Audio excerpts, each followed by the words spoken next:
Sir, anong klaseng politiko ang delikado? Yung mukhang matino, pero may masteral sa pangungurakot. Sir, paano pipigilan ang vote buying? Gawing 50,000 pesos kada boto para maubos agad ang budget nila. Sir Juan, bakit di pa tayo first world country?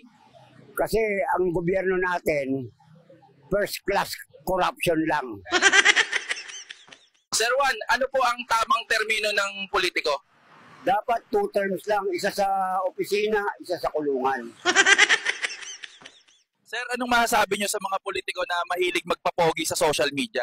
Mukha lang ang nililinis, pero yung konsensya nila laging marumi. Sir, bakit ang gulo ng politika sa bansa?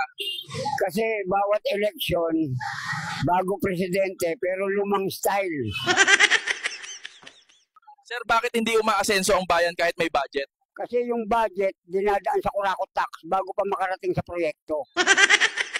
Sir, anong magandang plataforma ng kandidato? Yung magnanakaw ako pero konti lang, at least honest. Sir, naniniwala ka bang uunlad pa ang bansa? Oo, kapag naging endangered na yung politiko. Sir, anong opinion mo sa mga nagkakalimutan pagkatapos ng halalan? Ganyan talaga, pag nakuha na boto mo, memory gap na. Sir, paano natin malalaman kung totoo yung plataforma nila? Simple lang, pag may resibo, may proyekto. Pag puro pangako, scam yan.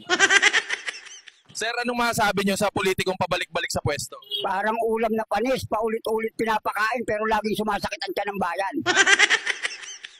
Sir, bakit tuwing election galante sila? Kasi investment ang boto mo, babayaran ka ngayon na nakawang ka habang buhay. Sir, bakit parang lahat ng proyekto laging overpriced? Kasi may dagdag presyong tinatawag na pang-mansion fund.